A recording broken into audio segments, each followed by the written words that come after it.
vamos a empezar. A ver, ahí. Pero que la cosa siempre nos creamos. Bueno, buenas tardes a todos y bienvenidos al Ateneo de Madrid. Yo soy Pedro López Arriba, socio bibliotecario de la Junta de Gobierno, y me complazco enormemente de contar hoy en la casa con Armando Cerolo, a quien agradezco que haya escogido el Ateneo para hacer la presentación de su libro. También debería agradecerte porque, por justo, en el mes de febrero, nos conocimos entonces, nos dio una magnífica ponencia sobre Bertrand de Jouvenel y el Estado Minotauro. Recuerdo yo todavía el libro. Y luego eso dio lugar a más encuentros que no son para contar ahora, y finalmente a esta presentación en la casa, de la que la Junta de Gobierno y el Ateneo en su conjunto nos encontramos muy satisfechos. Muy bienvenidos todos, muchas gracias y adelante con el acto.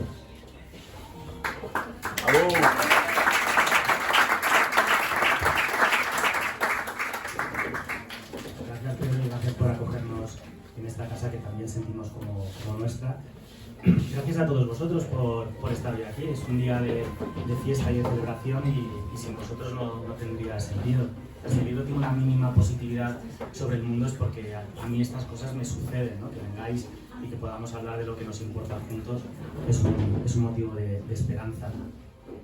Os voy a explicar un poco cómo va a ir el acto, porque no va a ser la típica presentación. Antonio y Jorge amablemente han cedido a que lo hagamos de otra manera. Y es que las presentaciones de libros muchas veces, no siempre, pero muchas veces, debido al enorme afecto que se tienen los que presentan el libro, se queda mucho en una manifestación elocuente de afecto y no se entra en el tema del libro. Yo les pido por favor que demos por supuesto el afecto, que es evidente y manifiesto, para entrar directamente al tema, porque además para mí la mejor forma de querer el libro y de quererme a mí es hablar del lugar y del punto que señalamos intelectualmente. Entonces vamos a intentar presentar el libro hablando de lo que habla el libro. Entonces, no me estoy escondiendo, no me estoy yendo, o sea, estoy aquí, luego va a haber ronda de preguntas para que establezcamos un diálogo, después seguiremos tomando cervezas y hablaremos, pero es muy importante para mí que me acompañen Antonio y Jorge, porque para mí son dos referencias de cómo entender el mundo presente, un mundo que no es sencillo de comprender.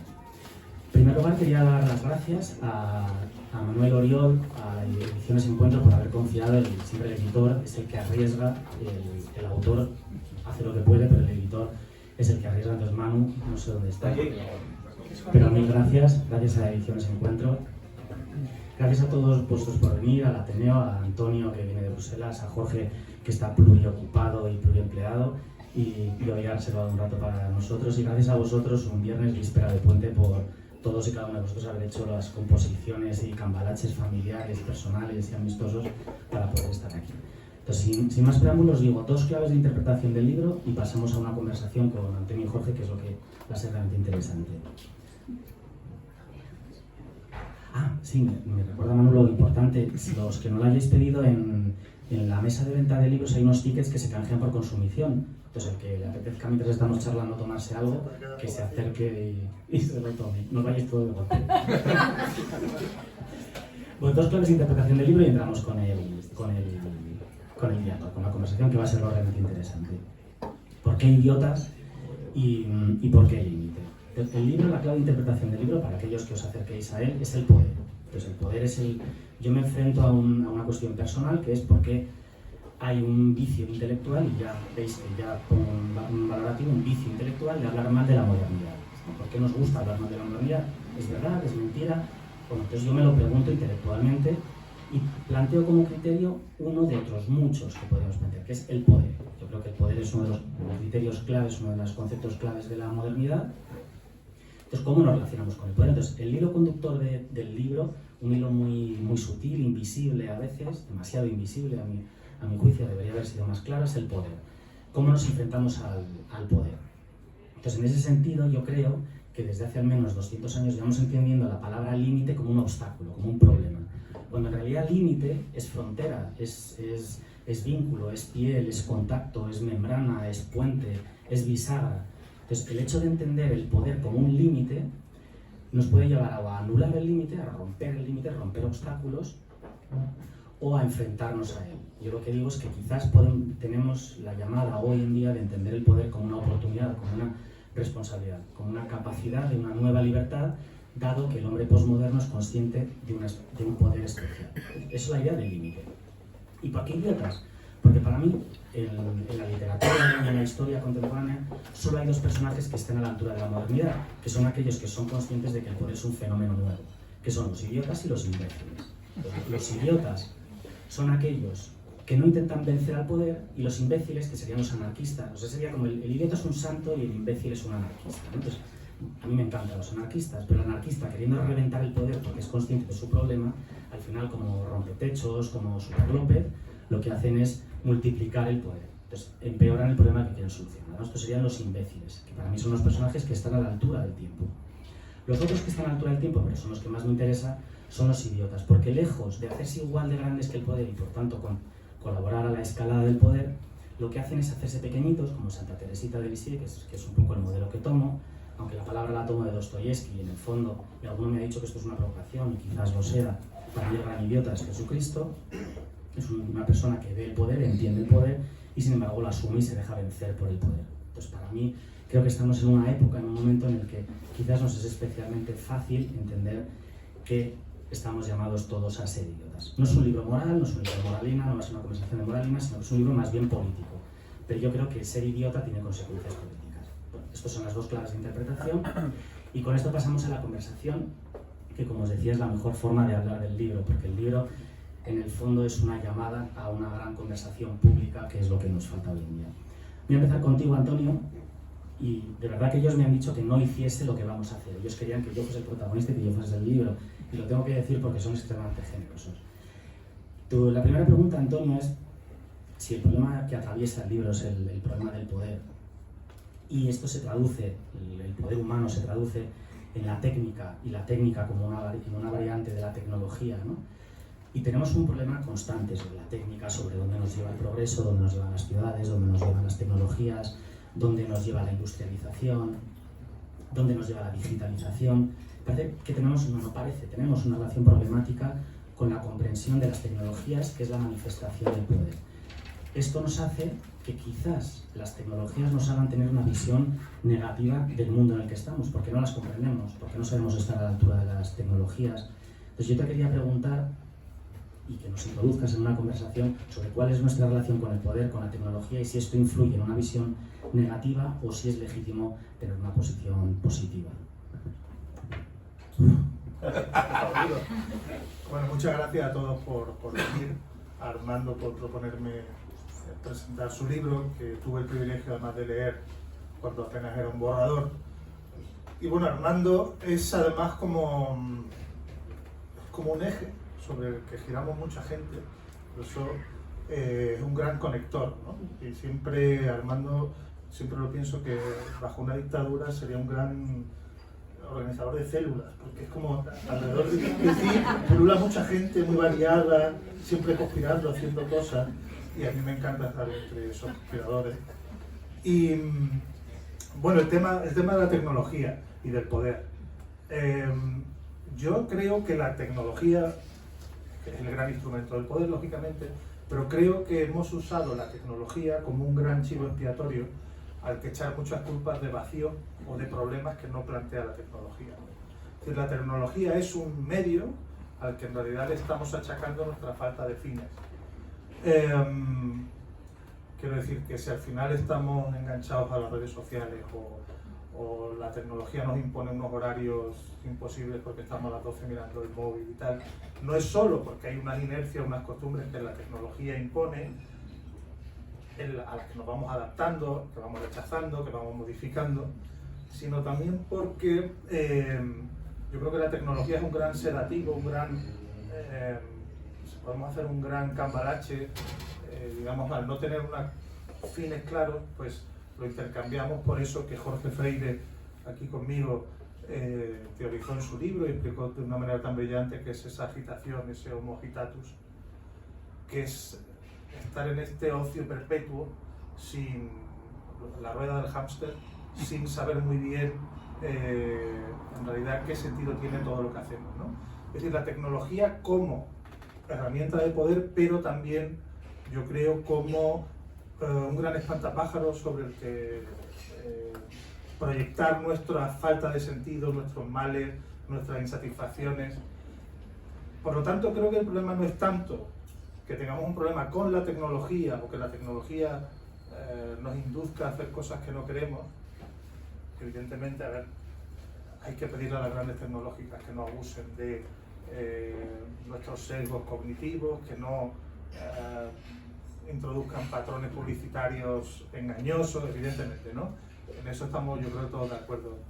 Pero creo que mucha gente de buena fe cree que yendo al logro tecnológico se acaba este problema que Armando identifica en su libro, ¿no? Y yo creo que es una cuestión más bien de ver la tecnología y nuestra relación con ella como un síntoma que como una causa, ¿no? Yo lo he llamado, y lo hemos hablado alguna vez, como la sociedad sin fin. Sin fin en el sentido que no hay fines a la altura de esos medios, y sin fin por esta cosa de la agitación que habla Jorge, ¿no?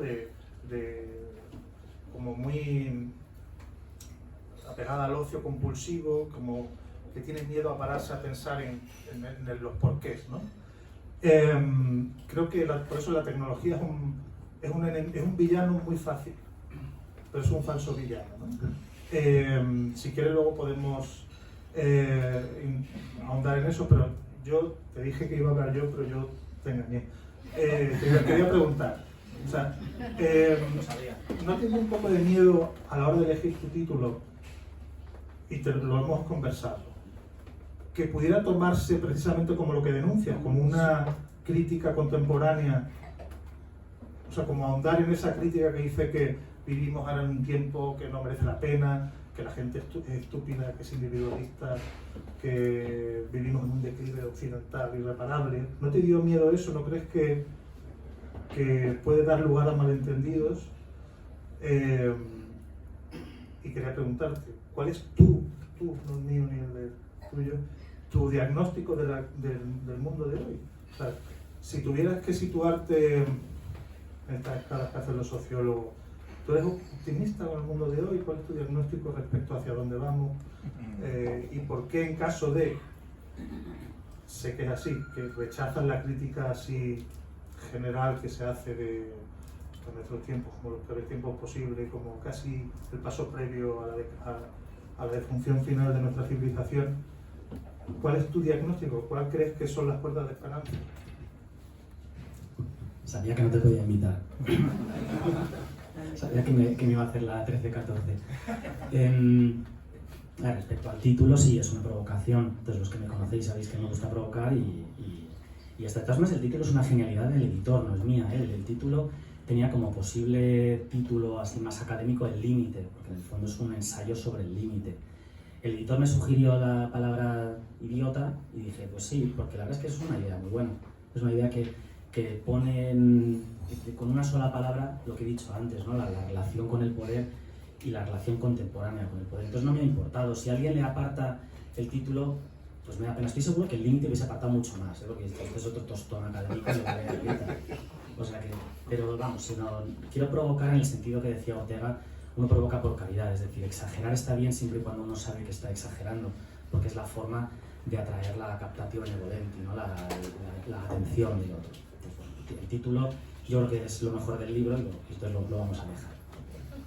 Respecto a cómo veo yo el mundo y si se puede ser optimista, mi diagnóstico del mundo hoy es que veo que la desmoralización que hay, que es un hecho, que es verdad que estamos desmoralizados, es porque desconfiamos de nuestras capacidades. Os hemos visto a nivel cultural, y esto nos afecta, hemos visto la bomba de Hiroshima y Nagasaki, hemos visto Chernóbil, hemos visto los campos de concentración, hemos visto la contaminación, hemos visto el dominio del hombre por el hombre, y ya no tenemos ese entusiasmo del siglo XVIII, de la tecnología, y de que cuando dominemos la técnica entonces haremos un mundo más feliz, porque hemos visto que cuando hemos dominado la técnica se nos ha ido de las manos y hemos provocado grandes destrucciones. O sea, la Segunda Guerra Mundial provocó millones de muertos por la capacidad técnica y tecnológica, no porque el hombre fuese peor. Entonces, siendo el hombre, la condición humana, siempre la misma, si le das capacidades mayores, pues es capaz de cargarse el Amazonas en 2 años en vez de en 100. Y el hombre es capaz de acabar con el hombre en 1 minuto. Ahora que estamos con la amenaza nuclear, pues es algo que sobre las conciencias y sobre la sensación cultural esto pesa. Entonces, yo me pregunto si la respuesta legítima al poder es, por tanto, anularlo, es decir, pues acabamos con las bombas atómicas, acabamos con las tecnologías, acabamos con los coches, acabamos con el carbón, acabamos con las ciudades. Y digo, no, porque esta es la principal causa de nuestro mal. O sea, nuestro mal es la desmoralización porque no creemos que podamos hacer algo bueno con el poder. Lo que pasa es que para tener la conciencia de que podemos hacer algo bueno con el poder, hay que partir paradójicamente del camino opuesto, y es que la realidad es positiva. O sea, hay una positividad de la realidad. Hay un mundo, nuestro problema posmoderno es con el mundo, y tenemos miedo del mundo. O sea, salimos de casa con miedo, pensamos que nos van a atacar, vivimos atrincherados en política, los frentes y los colores y las identidades cada vez son mayores. Por eso en el libro dedico un buen trozo al problema de las identidades, porque la identidad no se hace por contraposición, no se hace defendiendo lo tuyo, sino por relación a los otros. De tu libro, Jorge, en el último insistes mucho en esto. Entonces, yo creo que tenemos que remoralizarnos, o sea, recuperar la moral.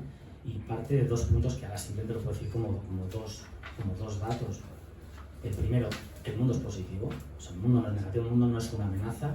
De hecho, no podemos vivir fuera del mundo, aunque el mundo no nos guste, no se puede vivir fuera del mundo, no se puede vivir sin los otros, y cuando digo los otros es el otro filosóficamente, o sea, el alter, o sea, lo que no soy yo, lo radicalmente distinto. Y tenemos que acostumbrarnos y rehabituarnos a estar con lo radicalmente distinto. Y además tenemos que ser conscientes de que hemos venido al mundo para hacerlo mejor, no para ser indiferentes. O sea, tenemos una enorme responsabilidad. Entonces, si soy optimista, pues no lo sé, tengo una duda que la comparto en los libros. Si todo el mundo piensa que el mundo está mal, pues entonces no puedo ser optimista porque soy un ingenuo. Pero es que no comparto la opinión general, yo no creo que el mundo esté tan mal ni que estemos tan mal. Lo que pasa es que si todo el mundo lo piensa, entonces el mundo sí que está mal. Porque el mundo no es tanto lo que es como lo que pensamos de él. Pues al final no podemos vivir juntos y todos tenemos una opinión negativa.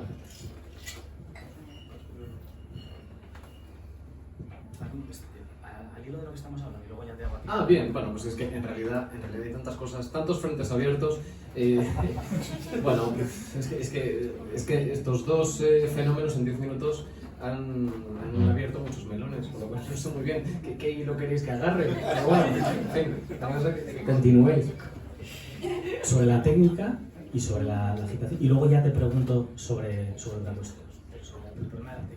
Si nos importamos empezar por los cimientos y por lo más prosaico, que es cómo empiezan las cosas.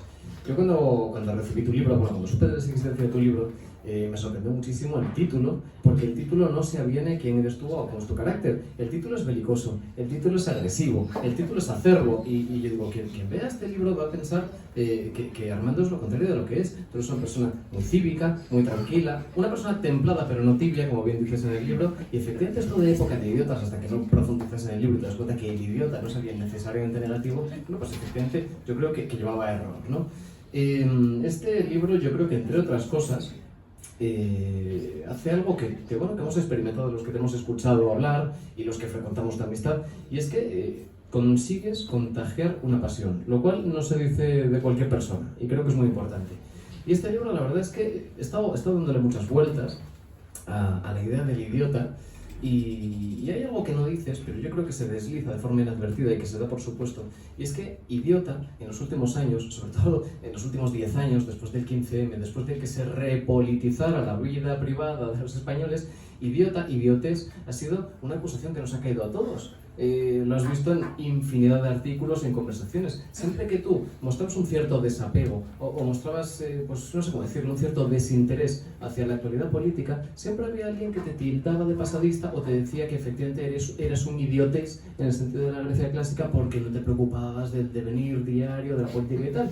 Yo realmente es una cosa que me he cansado de defender, que efectivamente me niego a estar al día y estar al tanto y de estar custodiando las novedades y los últimos titulares, las últimas noticias, como si fuera un centinela, para empezar, porque eso creo que no me hace ser un ciudadano más participativo, ni más rico, ni más profundo, sino que precisamente lo que eso supone es que me están tendiendo el capote y yo tengo que investirlo.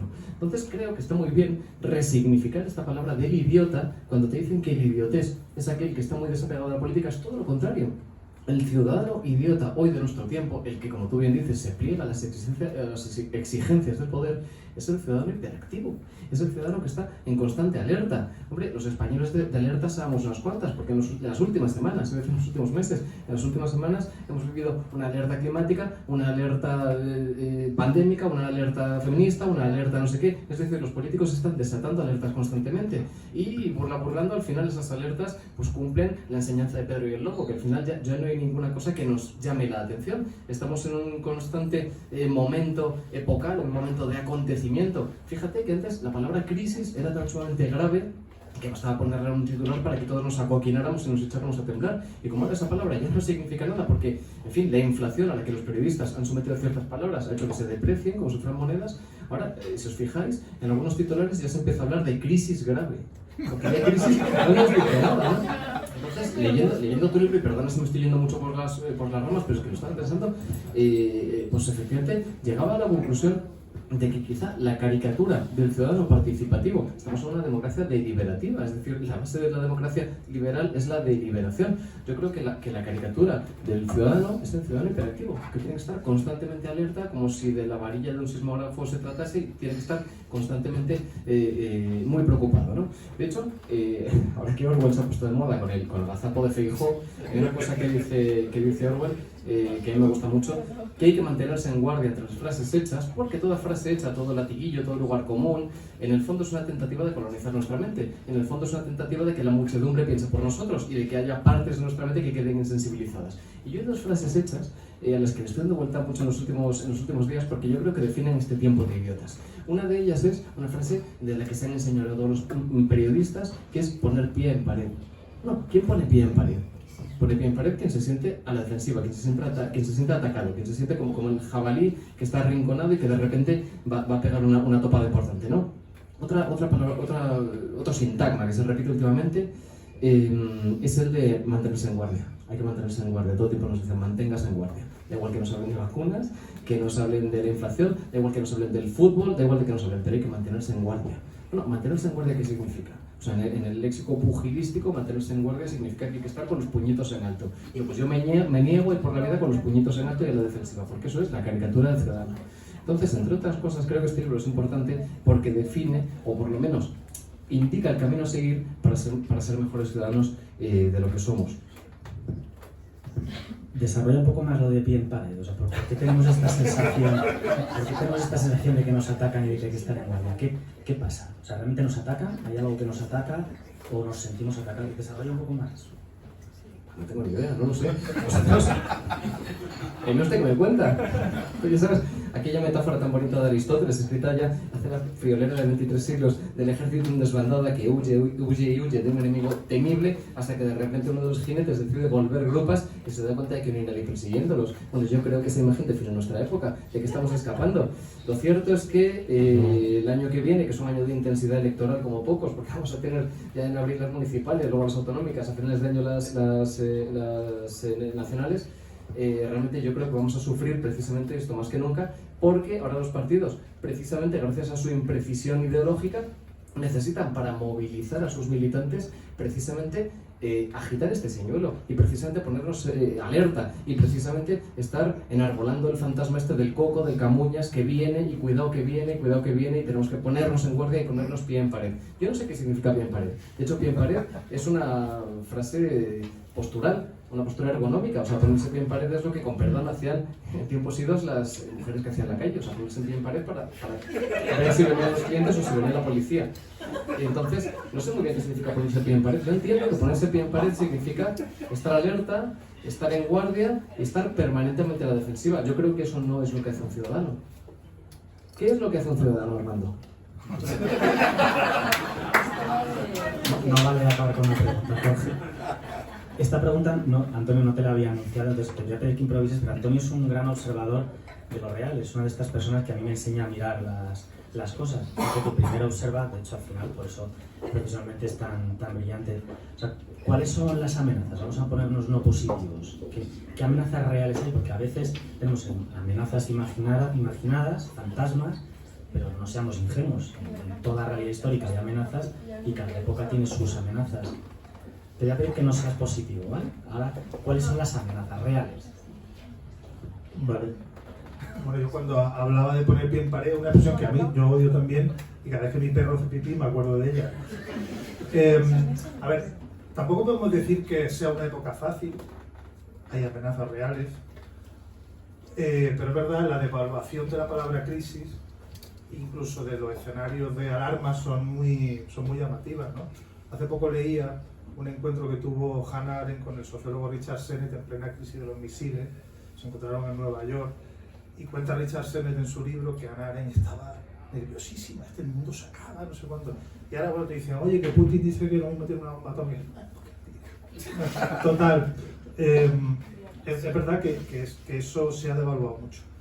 Amenazas reales yo creo que hay, a ver, solo en estos años hemos vivido una crisis económica muy fuerte, una pandemia, una guerra, y al final somos hijos de nuestro tiempo, cuando nos dicen eso de, bueno, pero es que en el siglo XIX ya, pero mis males son los de hoy, yo no puedo compararme, por eso yo soy tan escéptico cuando nos hablan respecto a optimismo y pesimismo sobre la época, nos dan datos como hace Pinker y otros autores, nos dan datos en series históricas, ¿no? Al final uno es hijo de su momento, de sus circunstancias, y no hay ningún tipo de alivio en saber que bueno, yo me iba a morir, pero es que desde el siglo XIX se moría como tú, pero encima sufriendo, con dolor, y tú con anestesia, así que no te... Yo soy escéptico con eso. Pero en el fondo creo que nuestros males son los de siempre. Es decir, no hay males distintivos de nuestra época, creo que son los de siempre, y me voy a intentar explicar. La modernidad, cuando nacen las grandes ideas emancipadoras, cuando la ciencia y la tecnología avanzan con las dos revoluciones industriales primeras, supuso sobre todo un horizonte de emancipación, de prosperidad, de progreso, que en realidad hemos alcanzado.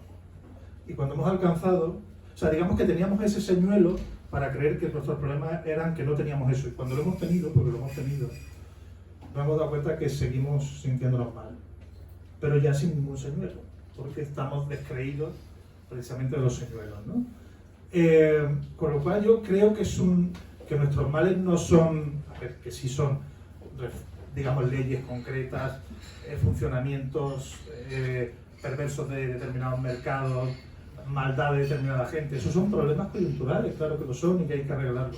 Pero creo que hacemos mal si creemos que la solución o el paliativo o el sedativo de esos males está en solucionar las cosas coyunturales.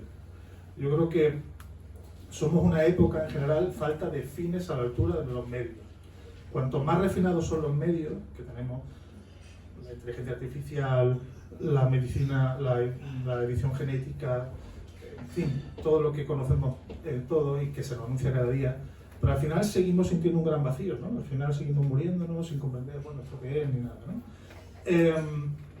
Entonces, creo que nos sentimos un poco, ¿os acordáis de la película La Sirenita, no? Cuando, mis referencias son de altura, cuando, es por democratizar el debate, cuando va Ariel con su amigo Flanders, creo que se llama, a buscar, si lo conocéis, no disimuléis, cuando van al Pecio y van a ver el barco, a ver qué hay allí, porque hay un tesoro hundido y tal, pues se encuentran un tenedor de plata, ¿no? Encuentran un tenedor y le dice a la sirenita a Flanders, ¿esto qué es? Dice, no sé, vamos a ir a ver al sabio, a la gaviota, que es un sabio, que él sabe todo. Entonces llegan allí a ver a la gaviota, que está en una roca en medio del mar, y dice, oye, gaviota, ¿esto qué es? Y le enseña el tenedor, ¿no? Y dice, hombre, eso es valiosísimo. Y dice, ya, ¿pero qué dice? Es un cachivache. Dice, ¿pero para qué sirve? Entonces la gaviota se ve que la han pillado en un renuncio, que no tienen ni idea, y dice, hombre, esto sirve para peinarse, ¿no? Entonces se peina las plumas, tal. Pues yo creo que estamos un poco así cuando hablan de blockchain, de inteligencia artificial, de deep learning y todo eso. Yo creo que estamos un poco como la gaviota. Oye, qué guay, ¿esto para qué es, no? Y yo creo que en realidad estamos poniendo la fe, igual que antes decía que estamos poniendo la culpa en la tecnología, estamos poniendo la fe en la tecnología. Y yo creo que ese es el error de la modernidad. poner la fe en los medios. Sin embargo, carecemos de fin, ¿no? Lo dejo porque me parece muy trágico. Y porque además habrá que leerte cuando publiques sobre esto. Voy a cambiar de tercio, Jorge. Jorge es un gran observador de lo humano, por eso yo también me fijo mucho en él, aprendo de él y por eso hoy te he pedido que estuvieses con nosotros, porque mirar a los demás a veces es fácil y a veces no tanto, y desde luego mirarse a uno mismo en relación con su historia es extremadamente complejo. Y Jorge lo hace muy bien. Os recomiendo que si no lo habéis leído, que seguro que sí, pues si no lo habéis leído que lo hagáis, porque además es muy divertido. Jorge, yo te quería pedir que nos hicieses un pequeño diagnóstico, una radiografía de cómo es el hombre de hoy, ¿no? Y ahí hiciste un pequeño esfuerzo con Homo Agitatus, pero ¿cómo somos hoy? O sea, ¿cómo es el hombre contemporáneo? En toda la historia humana hay unas constantes, pero también hay unas variables. Si un antropólogo dentro de 200 años llegase y dijese, no, pues es que aquellos hombres del siglo XXI eran, no sé, ¿qué crees que dirían de nosotros? ¿Cómo éramos? Pues mira, Armando, a mí ya te he dicho que eres una persona que contagia la pasión, que a mí realmente tu defensa vehemente del optimismo y de pensar que las cosas pueden hacerse mejor, realmente me viene muy bien. Y me alivia pues ese pesimismo y ese carácter que tengo pues de serie y la verdad es que, pues mira, sin ir más lejos, Agitación era un libro bastante crítico y bastante negativo, pero realmente uno lo ve con cierta distancia y la naturaleza humana nunca cambia, la condición humana nunca cambia y si nos se ponen a reflexionar acerca de cómo éramos en el siglo XXI, seguramente la conclusión sea que éramos como siempre fuimos. Entonces, claro, al final es que hay ciertas cosas que no cambian. Yo, por ejemplo, sin ir más lejos, con la noción del Homo Agitatus, no trataba de descubrir algo nuevo, no trataba de descubrir una faceta nueva del ser humano, sino sencillamente una cualidad ínsita en la naturaleza humana, que es la necesidad de experimentar muchas cosas de forma simultánea, la necesidad de vivir el tiempo o abolir el tiempo para que el minuteo se detenga, pero en el fondo están hablando de algo tan viejo como la noche de los tiempos. Sencillamente, bueno, pues la sociedad del consumismo, el capitalismo y tal, lo ha llevado al paroxismo y lo ha llevado al extremo.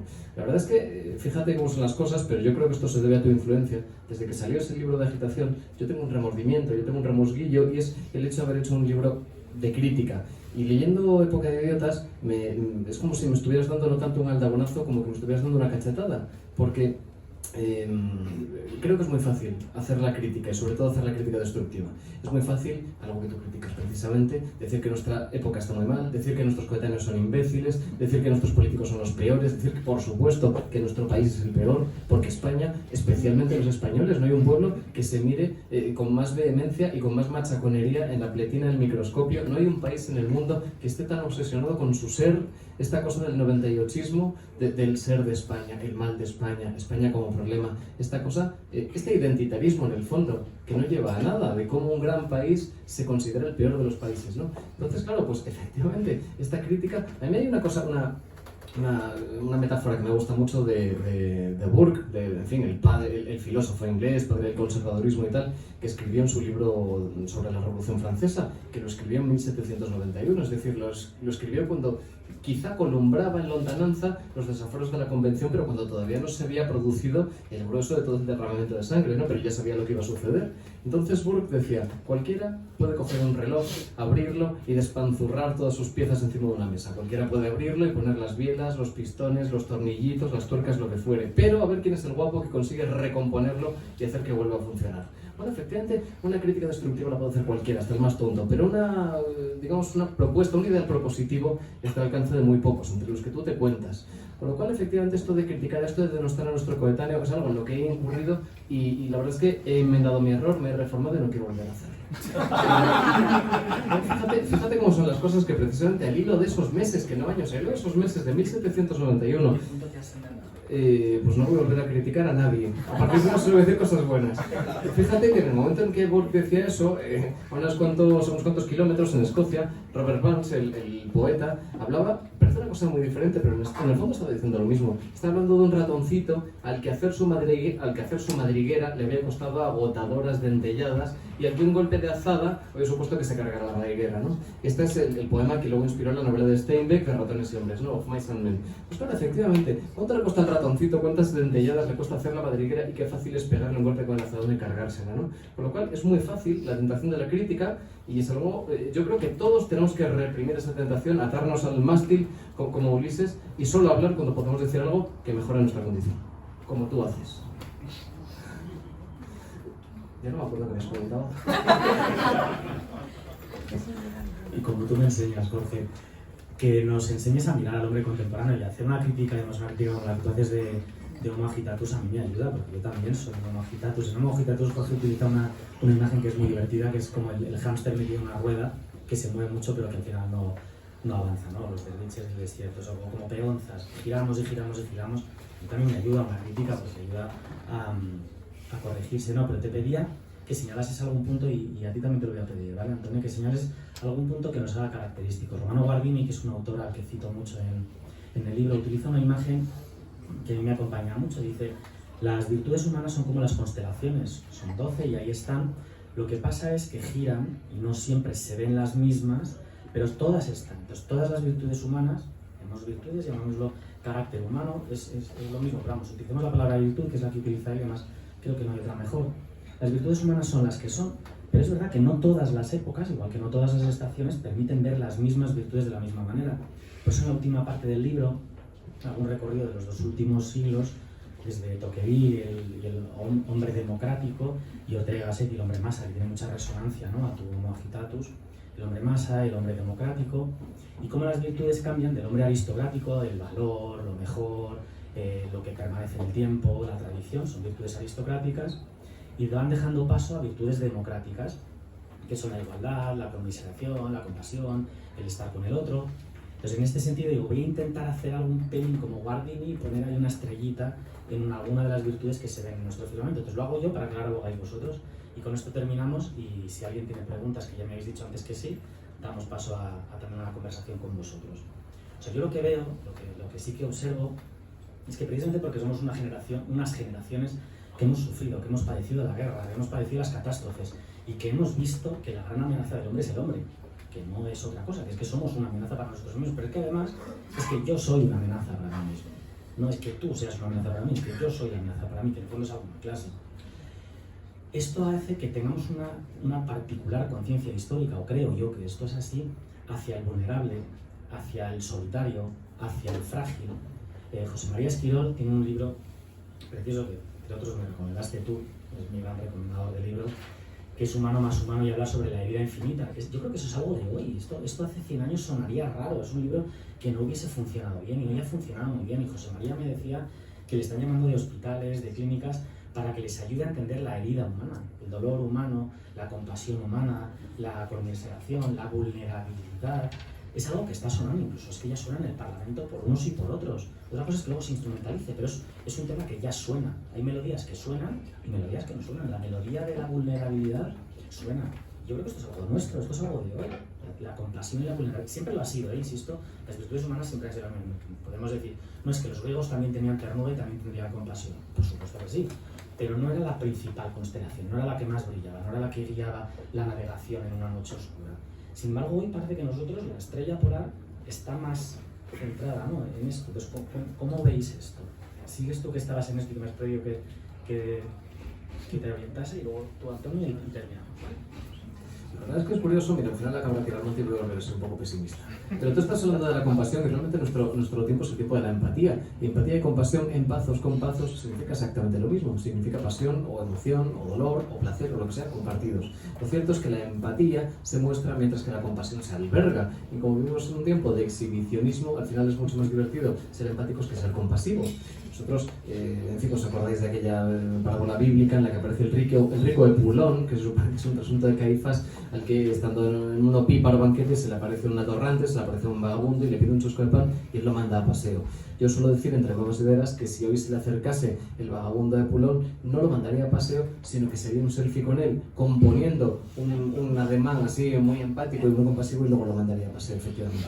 Entonces yo creo que efectivamente lo de la compasión, no tengo claro, sí, efectivamente, o sea, es una de estas virtudes que parece que ha ido en auge, pero al final se ha ido banalizando, se ha ido frivolizando en los últimos años. Hay una virtud que yo creo que hay que reivindicar y que es importantísima, Y vamos, esto en el pie no lo digo, o sea, no es cuestión mía, esto lo dice Platón. Platón dice que el alma humana se compone de 3 partes. 2 de ellas son muy caras al individuo consumista de nuestro tiempo: Eros y Logos, es decir, los deseos y la razón. Pero hay una tercera que por alguna razón nadie recuerda, ningún filósofo trae a presencia en sus libros, nadie habla de ella, que es el timos. El timos es una palabra absolutamente intraducible. Hay muchas tentativas de traducirla. Hay quien dice que es arrojo, hay quien dice que es coraje, hay quien dice que es honor, hay quien dice que es hombría, hombría en el sentido del verso de Guillén, de ver de plenitud hombría andante. Hombría podría ser de hombres y de mujeres. O sea, sencillamente la cualidad del humano de alma ancha, ¿no? Y efectivamente el timos es sencillamente honor, otra palabra desprestigiada. Cuando tú hablas de honor, alguien te dice: no, estás hablando de los crímenes de honor en Pakistán, estás hablando del siglo de oro. No, el honor no significa algo que se defiende de forma externa, no se defiende porque alguien te lo ha mancillado, eso es la honra. El honor sencillamente es aquello que tú adviertes cuando compareces ante ti mismo. Y quien tiene honor no solo tiene respeto hacia sí mismo, sino también, por ejemplo, respeto a la palabra dada y a cómo tratar a los demás. Con lo cual, una virtud que yo reivindicaría, y aquí ya no me pongo crítico, sino que me pongo propositivo, es la virtud del honor. Y es una virtud que hay que defender en lo sucesivo, porque el honor es el fulcro en el que se apoya la virtud. Virtud, por cierto, has dicho esta palabra y lo has dicho como si fuera la cosa más normal del mundo. Virtud es una palabra denostadísima y es una palabra proscrita. O sea, realmente no se puede hablar de virtud. ¿Hoy de qué se habla? Hoy se habla de valores morales. Bueno, los valores morales, por mucho que diga su nombre, no valen nada, el valor no vale nada. Yo la verdad es que sostengo, y aquí no hay ningún tipo de broma, que la decadencia del Barça empezó cuando le dio por esa pepla de los valores, ¿no? Eso de los valores, ¿qué son los valores? Pues no, es que sencillamente quien enarbola lo de los valores morales no está diciendo nada, no significa nada. ¿Qué son los valores morales? Si no hay una axiología concreta, si no hay una idea de bien, si no hay una virtud, no, es que tenemos diferentes valores. Lo importante es estar muy comprometido con esos valores, porque dependerá de cuáles sean, son valores morales abyectos, ¿no? No tiene sentido, esto ya sería abrir un melón que no conviene, ¿no? Pero en cualquier caso, vamos, creo que haces muy bien defendiendo esa idea de virtud, porque eso en el fondo supone ir a contrapelo de nuestra época, significa nadar a contracorriente, y creo que es muy importante. Bueno, pues Jorge decía que ha sido pesimista, yo voy a ser un poco optimista ahora.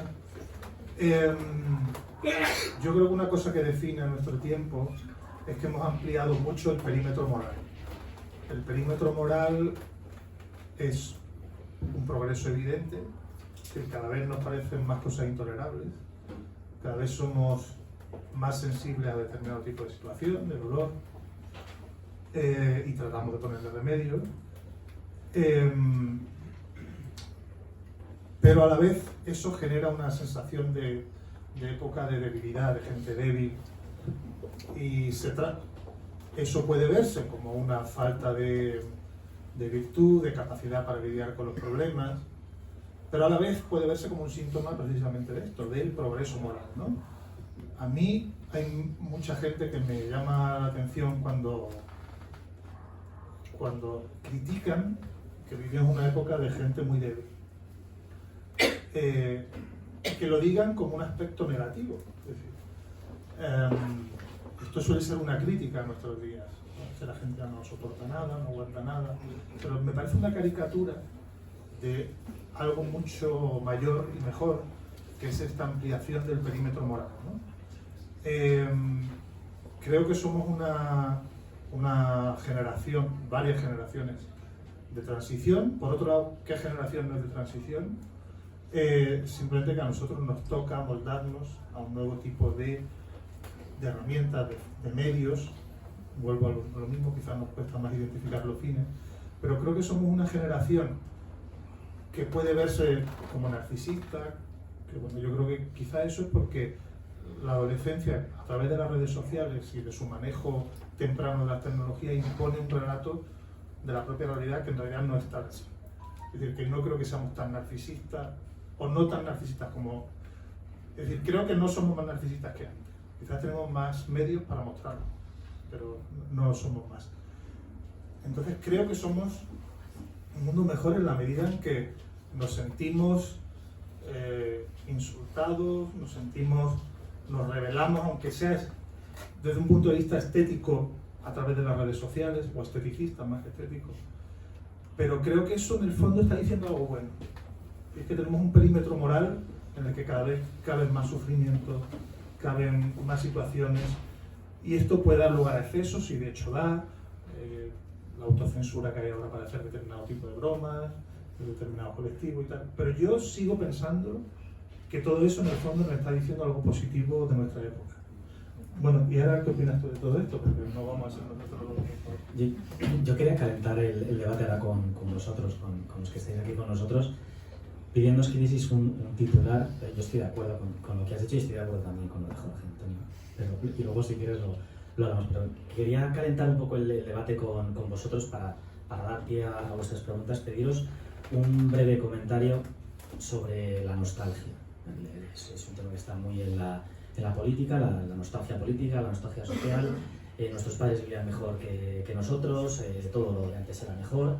A mí, si os acercáis al libro, que sepáis que es una cosa que me revienta, es una cosa que no puedo soportar, es una cosa con la que reacciono a veces demasiado visceralmente, y entonces pierdo razones que pueda haber para una nostalgia del mundo. Entonces, si leéis el libro, tened la calidad y la piedad de entender que es que estoy muy cabreado con el asunto de la nostalgia. Y entonces, para calentarnos un poquito y ya pasar al debate, os quería pedir una breve palabra sobre la nostalgia.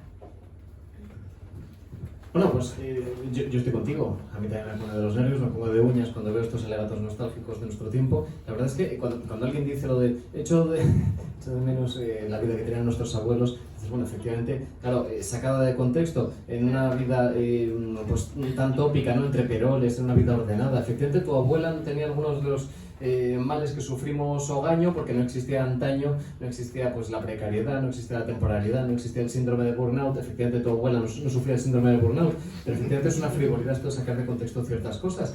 Yo no sé si habréis leído esta novela tan divertida, La conjura de los necios, de Kennedy Toole, y hay un momento en el que Ignatius dice, no ha habido mejor época que la Edad Media, porque en la Edad Media, qué maravilla, estaba bueno, pues el apogeo de las catedrales, estaba Tomás Becket, estaba Pedro Abelardo, estaba la patrística, estaba la escolástica, dice, y luego cuando se acabó la Edad Media llegó la perversión de tener que levantarse todos los días para ir a trabajar.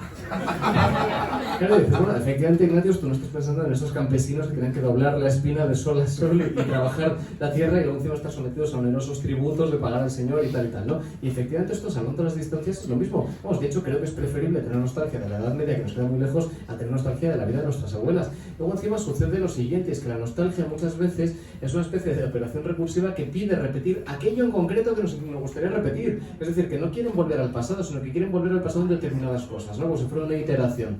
Hay un libro muy sesudo, pero en el fondo muy bonito, de Kierkegaard, que se llama La repetición, precisamente. Y entonces habla de un personaje cuyo nombre ya es muy elocuente, Constantin Constantius, que ha estado... no es de chiste, es una persona muy triste, pero bueno, con 18 años ha estado en Berlín y ha sido muy feliz. Entonces ha frecuentado una serie de cabarets, una serie de teatros, una serie de cafés, y entonces ya cuando está en edad provecta decide recuperar esa felicidad volviendo al Berlín de su primera juventud, y entonces frecuenta los mismos cafés, las mismas tertulias, los mismos cabarets, y se da cuenta de que efectivamente, pues sí, siguen siendo los mismos, pero ya no es el mismo él, con lo cual termina siendo muy infeliz y se da cuenta de que su vida ya no tiene ningún sentido. Bueno, efectivamente, Berlín sigue siendo Berlín. Lo que pasa es que, como decía Deleuze, la repetición es repetición sin identidad. Entonces, claro, al final las cosas se repiten, pero no en lo que uno le viene en gana. Yo no es que, perdonad si esta referencia es un poquito explosiva. Cuando Jorge Bestringe decía, oye, es que estoy volviendo al París de mis años mozos y ya no hay esas chicas tan guapas con la diadema y con el pelo rubio, sino que solo veo cafilas de negros, negros y negros. Bueno, efectivamente es que París se repite como le viene en gana. Y efectivamente eso es lo que pasa con el pasado, muchas veces con la nostalgia. La gente quiere volver. La nostalgia, en el fondo, puede ser un carburante de maravillosas ficciones y de gran literatura, pero no es lo mismo, evidentemente, la nostalgia en Proust que la nostalgia política, que siempre lleva no solo a la mente reaccionaria, sino muchas veces a experimentos peligrosos, ¿no? Con lo cual, yo estoy completamente en contra de la nostalgia. En un artículo definí la nostalgia contemporánea, por adornarme un poco, como la querencia, porque la querencia en realidad es lo que los ganaderos de Bravo llaman a esa inclinación del toro a volver a aquel lugar en el que encuentra amparo. Y efectivamente la nostalgia contemporánea es una tentativa de volver a la cueva, ¿no? El sentimiento de cueva, esta idea de estar en un lugar, aunque sea el paraguas etnolingüístico o etnonacionalista, en el que encontramos sensación de arraigo, porque efectivamente en la cosmópolis es imposible encontrar sensación de arraigo, y además es evidente que el lazo comunitario se ha roto. Lo que pasa es que tampoco somos toros de lidia como para estar constantemente acercándonos a chiqueros para encontrar el placer de la querencia, ¿no? Con lo cual estoy completamente de acuerdo contigo, muera la nostalgia. Bueno, yo creo que la nostalgia forma parte, es inherente a nosotros, es decir, estamos todos en contra de la nostalgia, pero en realidad es como estar en contra de tener un brazo, ¿no? Uno de los dos brazos. ¿Por qué? Porque somos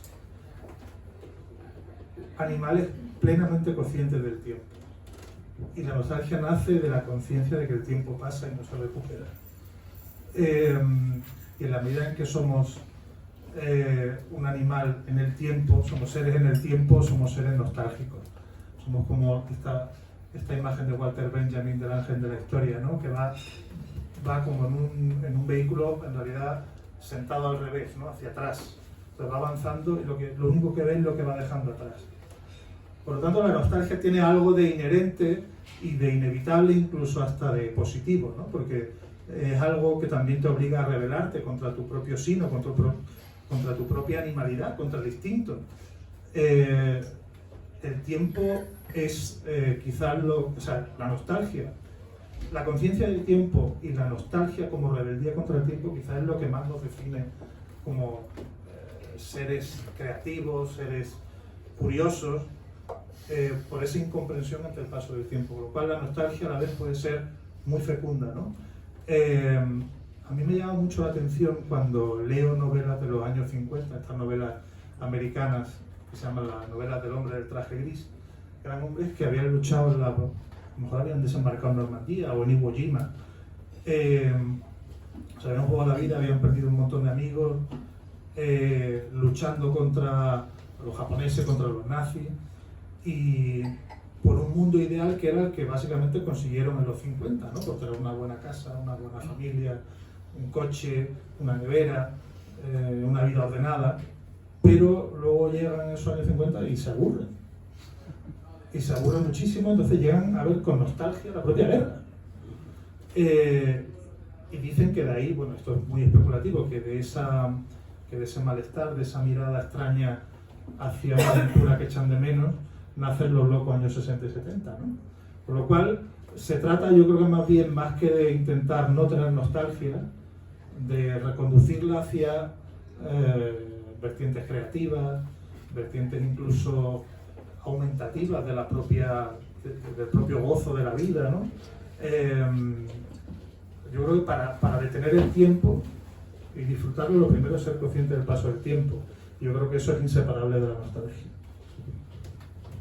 Bueno, muchísimas gracias. Como veis, apetece seguir hablando y por eso mismo nos invitamos a sumaros, porque además la cultura es esto, es una gran conversación entre todos, no es una lección, es una conversación.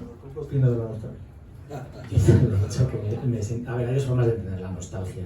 La nostalgia es preciosa porque es el sentimiento de que algo que de alguna manera echamos de menos vuelva, y ese vuelve, ya Homero decía no volver, ese volver a casa, que con el paso del tiempo y con el paso del cristianismo la casa es otra, querer volver a la casa del Padre es legítimo y es muy sano, pero es tan fácil instrumentarlo, es tan fácil que se vuelva... Está mi mujer aquí, que está embarazada de 7 meses. Un gran motor o un gran aliciente de la paternidad es recuperar en parte tu propia infancia. Yo le digo mucho a mi mujer, ¿qué ganas tengo de ver con el niño tal película que veía de pequeña? Es decir, fuente de futuro, tu propia nostalgia. Con esto acabo yo para de verdad daros la palabra, porque al final no hablábamos nada. Y Bertrand de Juvenel, que es un autor al que yo quiero muchísimo, hablaba de la tradición y de la nostalgia. Decía, tú si te fijas, la forma que un niño pequeño, sobre todo una niña, se relaciona con una muñeca, es la forma en la que se han relacionado con ella. Entonces dice, el impulso natural de una niña no es devolverle a la madre lo que le han dado, sino lo que la madre le ha dado a ella, dárselo a la muñeca y hacer con la muñeca lo que han hecho con ella. Entonces, esta continuidad del tiempo, a mí lo que me preocupa, que está pasando un poco hoy, es que se vuelva un círculo de una línea. Es decir, que nos volvamos hacia un resentimiento del padre, que se quedó el 68, hay que matar al padre, la cultura del resentimiento. O la otra cara de la moneda, que es exactamente lo mismo, es envidia la vida de mis padres porque han vivido mucho mejor, y eso les pregunto a tus padres lo que les ha costado llegar a donde han estado y todo lo que han hecho para llegar a donde están. ¿Tú estarías dispuesto a pasar por lo mismo? ¿Por qué en vez de resentirte no das las gracias? Pues a mí lo que me preocupa de la nostalgia es que se vuelva un mecanismo instrumental para revolverse contra el presente.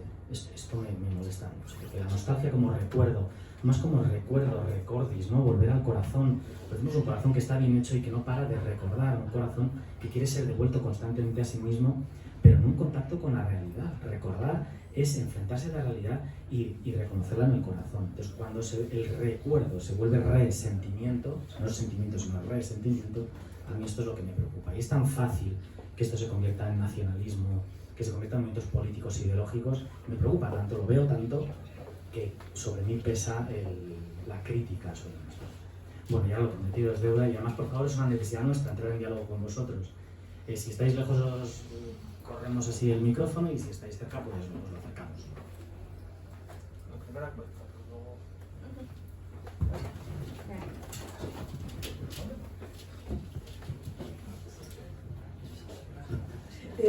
Buenas tardes, soy Ana Maestro, socia del Ateneo, y desde ayer también soy integrante de 3 secciones diferentes del Ateneo, una de ellas de Humanidades.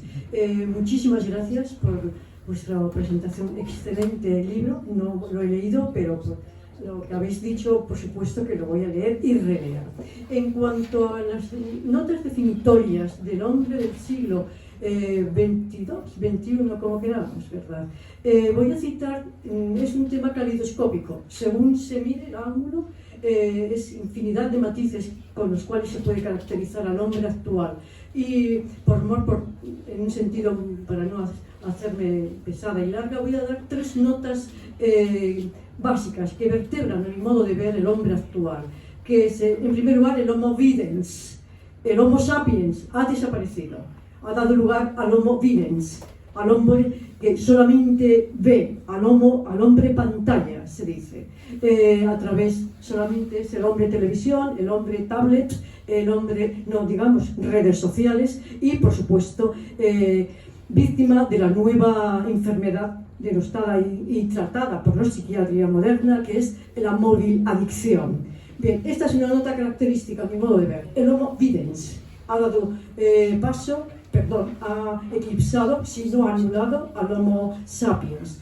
Segunda nota característica, lo cité en una conferencia acerca de la sociedad líquida de Bauman, precisamente, y es la sociedad líquida, es decir, carente de virtudes, no digo valores, muy bien precisado, carente de virtudes, carente de un eje alrededor del cual se estructure la vida diaria y personal.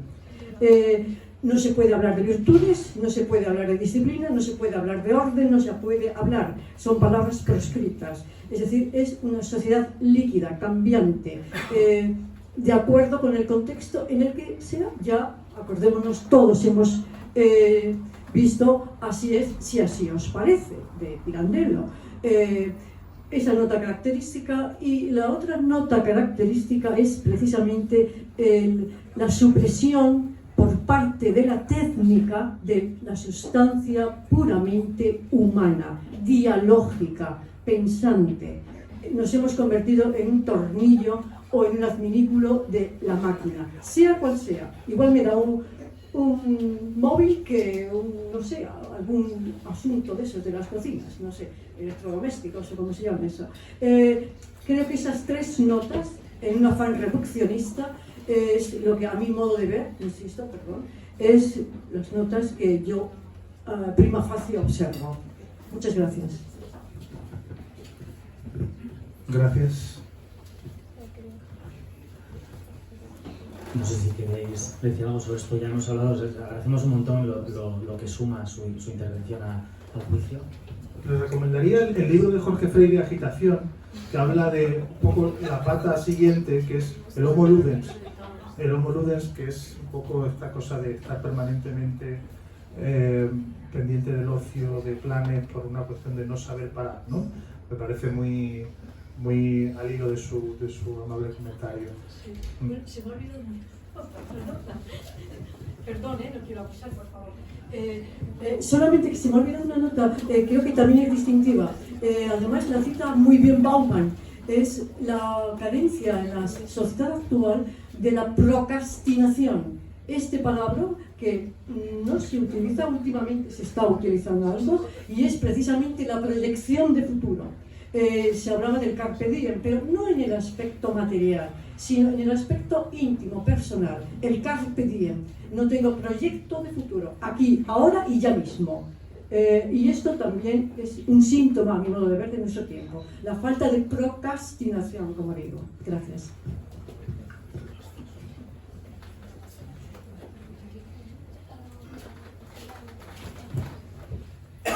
Al hilo de lo que acaba de decir la sociedad líquida esta, hay una parte de tu libro, Armando, que hablas de las certezas y las ideas, y que las ideas, o sea, las certezas como que se convierten en ideas y dejan de ser certezas, tal, ¿no? Pues me la ha recordado esta mujer, que no me acuerdo cómo se llama, la maestra. A mí me parece un temazo. De hecho yo de tu libro me cogería eso, ¿no? Y también yo creo que Maldonado lo ha dicho en algún momento, es como que yo creo que esa agitación es como búsqueda de algo que ya no tenemos y teníamos. También hay una cierta nostalgia, yo tengo nostalgia de esas certezas, ¿no? O sea, yo soy pintora y tengo los blockchains, ahí hay un programa que te hace los cuadros que te dan la gana, entonces es que, joder, ¿qué futuro tengo, no? Entonces, me gustaría que sacaras ese tema, o sea, ¿cómo se recuperan esas certezas? ¿Cómo lo ves? Que no sé.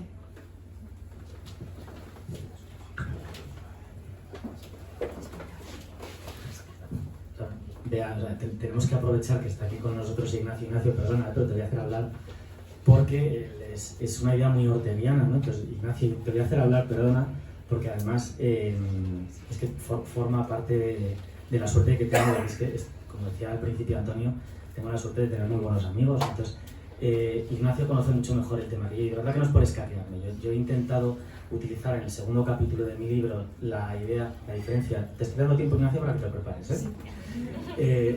He utilizado la diferencia de Ortega entre ideas y creencias. Ortega dice que hay una serie de ideas que actúan como creencias y son tan creencias que ni siquiera te las planteas. Por ejemplo, dices, te levantas por la mañana, tú piensas qué vas a hacer por la mañana, qué autobús vas a coger, a dónde vas a ir, pero no te planteas si el suelo de tu cuarto va a estar, porque la creencia en el suelo de tu cuarto actúa con tal firmeza que ni siquiera sacas así de la patita para ver si está, ¿no? El drama es cuando las creencias que actúan de tal forma que son tan ciertas, como tú decías, que te permiten actuar pensando en otras cosas, se empiezan a debilitar. Entonces, yo creo que eso es un poco lo que nos está pasando hoy. Pero como tu pregunta es cómo recuperar, si el ciclo que describe Ortega es un círculo vicioso, ¿no? Cómo pierdes las creencias y entonces se convierten en ocurrencias. Perdonad el término técnico orteguiano, pero las ideas, creencias se convierten en ocurrencias y al final se debilitan las creencias, sobre todo cuando piensas en ellas, ¿no? Ignacio, perdón, ¿cómo fortaleces las creencias? Bueno, muchas gracias por la invitación a participar y sobre todo por el libro que estoy deseando leerlo, que no he tenido oportunidad todavía. Y enhorabuena también a los dos ponentes. Bueno, realmente lo acabas de explicar muy bien. Según Ortega tenemos dos tipos de ideas, las ideas creencia y las ideas ocurrencia. Y las distingue precisamente y él lo define como una frase que yo creo que es suficientemente elocuente. Dice Ortega, las ideas se tienen, en las creencias se está. Es decir, estamos en las creencias. No es que tengamos creencias, sino que estamos en las creencias. Y yo creo que conecta bastante con el primer asunto que le planteabas a Adrián Maldonado sobre el tema de la técnica, en el siguiente sentido. En el sentido de que las creencias también desaparecen, porque también son ideas. Y generalmente es el avance tecnológico o el avance científico el que abre una pequeña grieta en una creencia en la que se está, y esa grieta puede ensancharse y finalmente derrumbarse, ¿no? Como por ejemplo, pues le ocurrió a Galileo con la descripción de las esferas. Es decir, que realmente un avance científico, como fue el telescopio que permitió observar el firmamento, cambió una creencia en la cual se estaba, ¿no? La teoría heliocéntrica, etc. Entonces yo creo que eso es lo que nosotros podemos sacar de la definición de Ortega de ideas y creencias. Las creencias cambian. Ortega habla de la metáfora del mar de dudas. El mar de dudas surge cuando realmente se tambalean bajo nuestros pies creencias en las que estábamos. Y generalmente esas creencias se tambalean por el avance científico. Y justo al principio, cuando habláis de la técnica, yo pensé que ibas a hablar del paralelismo que existe en mi opinión, tan simétrico entre el principio del siglo XX y el principio del siglo XXI. Porque realmente lo que nos pasa, como decía también Ortega, lo que nos pasa es que no sabemos lo que nos pasa. Y muchas veces esto tiene que ver porque no sabemos, la razón humana no sabe qué hacer con la tecnología que la ciencia ha creado. Y es curiosa esa metáfora, ¿no? de la hija de la razón, que es la ciencia devorando a la madre, ¿no? que es precisamente la razón. Porque la razón humana no sabe qué hacer con la tecnología. Por ejemplo, ahora tenemos una tecnología para manipular células madre y poder crear órganos ad hoc para un determinado paciente. La tecnología la tenemos, pero realmente no sabemos qué hacer con esa tecnología. Porque la razón humana, o el avance moral, que es una palabra que has utilizado bastante, todavía no está preparada para dar una respuesta al horizonte que esa tecnología o nueva técnica abre, ¿no? Entonces yo creo que por ahí es por donde podemos interpretar cómo las creencias en las que estamos pueden eventualmente agrietarse bajo nuestros pies y avanzar, ¿no? Y progresar hacia el futuro. No sé si he contestado o no, pero...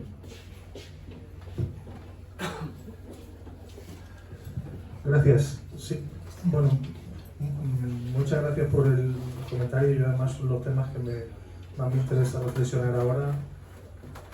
Sobre lo que decía Bea, de que eres pintora y que ahora hay inteligencia artificial capaz de pintar y tal, esto es una angustia muy común, ¿no? Esto de, bueno, ¿cuál va a ser mi papel? Si ya cualquier cosa me hace todo, yo, ¿qué hago aquí? Y yo, reflexionando sobre esto, siempre se me viene a la mente una escena. A mí me gusta mucho conducir, conduzco mucho, y hoy en día en el móvil tenemos con Spotify acceso a todas las canciones que queramos, ¿no? Sin embargo, cuando hacemos una playlist, nos aburrimos, al cabo de un tiempo nos aburrimos, es decir, se supone que es la canción que nos gusta, imaginaos, qué sé yo, cualquier canción que os pueda gustar, que os habéis cansado de escucharla y ya queréis quitarla de la playlist. Pero si esa canción vais por la carretera y salta en la radio, os entusiasma. ¿Por qué? Porque no te la esperabas, porque no estaba planificado, porque es una sorpresa. Y yo creo que ese es el aspecto humano. Entonces yo creo que siempre eso se valorará por encima de... Porque el arte no es una técnica, o sea, se vale de una técnica para algo más, pero no es una técnica. Por lo cual yo creo que la parte creativa, imaginativa, onírica, que es la propia de un pintor o de una pintora, como en tu caso, está más que a salvo. Hay un problema que ahora no puedo responder, Bea, pero también que es el problema de las creencias a nivel personal, y es el que ha explicado muy bien Ignacio. El problema que tenemos hoy es el problema de las creencias a nivel colectivo. Entonces, si tenemos creencias comunes, es decir, si hay un mínimo común compartido a partir del cual podamos discrepar, o si la discrepancia es de origen. Yo, basándome en la sociología y sobre todo en un sociólogo, Víctor Pérez Díaz, dice que lo que nos une, las cosas que realmente tenemos en común, las creencias que tenemos en común, son muchísimo más grandes de lo que nos gusta decir. Por lo tanto, yo creo que lo único que tenemos que decir es que lo que tenemos en común es mucho más de lo que decimos. Porque ya lo tenemos. Porque si no lo tuviésemos no lo podríamos decir, sería mentira, sería una imposición, sería violencia. Pero es que el español medio, y no vamos a hablar ya de Europa, pero el español medio tiene una conciencia de lo común mucho mayor de lo que al español medio, como decía Jorge, que no sé por qué, es que nos gusta tanto fustigarnos que somos un coñazo. Pero es que realmente tenemos muchísimas cosas en común, muchas más de las que decimos. Entonces, por decirlo en el término que se dice ahora, lo que nos falla es más bien el relato. Pero es que lo español y los españoles existimos, y por tanto la creencia en el sentido orteguiano, la creencia de lo español existe, la damos por supuesto. Lo que pasa es que nos gusta enfrentarnos con ella, somos nacional masoquistas, yo qué sé, eso ya sería otro tema de psicología que ahora mismo no viene, pero yo creo que lo tenemos y que por tanto lo que nos hace falta es decírnoslo un poquito más. En vez de decirnos exactamente lo contrario, decirnos un poquito más.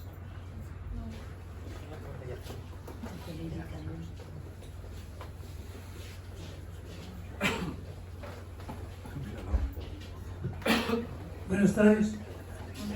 Yo soy Antonio Flores y entre otras cosas soy licenciado en Historia, ¿no? Y no sé, para mí oíros ha sido un ejercicio de recuperar la nostalgia, curiosamente. O sea, porque al principio me abrumaba, digo, yo que soy un nostálgico de narices, ¿a qué pinto aquí, no? Mi vida está anclada en la nostalgia, pero una nostalgia que yo entiendo que es esperanzadora, que es la nostalgia sobre la que se construye, no sobre la que uno se paraliza, ¿no? Y esto viene a cuento de mi experiencia vital, ¿no?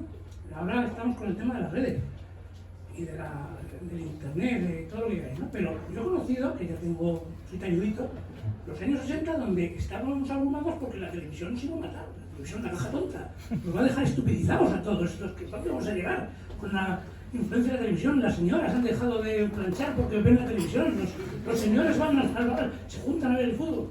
Pero hablando con mis padres, recordaban lo mismo de la radio. Bueno, lo que pasó con la radio en los años 20 fue una revolución. O sea, se paraba el país con las cosas, con las primeras radionovelas, y todo eso me hace pensar, no sé si la palabra está en el eterno retorno, ¿no? O sea, efectivamente, lo que pasa, pasa. Pero ¿no ha pasado ya en cierta manera lo que pasa? Yo recordaba un montón de anécdotas, de historias leyéndolo. No sé, por ejemplo, me vino a la cabeza un dos, perdona que me enrollo un poco. Napoleón cuando leí una historia que decía que Napoleón consiguió sus éxitos militares gracias a que consiguió que los campesinos franceses le siguieran con su nombre porque les devolvió el taller de las campanas. Después de todo el proceso revolucionario, eso había una necesidad, digamos. Hay un gran historiador que fue el presidente del Ateneo, un historiador liberal, moraíta, ¿no? Que estaba escandalizado, escribiendo en los años 40, 50 del siglo XIX, por la renovación cristiana en España. ¿Qué pasa aquí? Porque analizaba sobre cómo es posible que después del proceso revolucionario haya cada vez más órdenes religiosas, más vocaciones, más...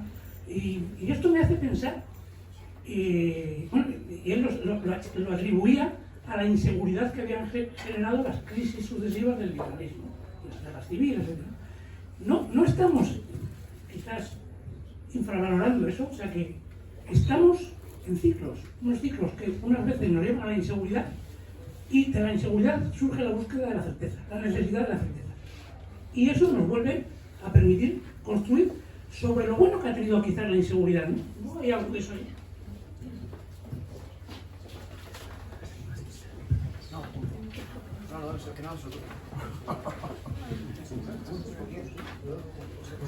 Si los que sabéis de esto sois vosotros. A mí me preocupan los ciclos. De hecho, le estaba diciendo a Jorge es que lo citan y en Ortega, en la España invertebrada, también está las épocas Quitra y las épocas Cali, ¿no? O sea, como hay épocas de emergencia y épocas de caída, ¿no?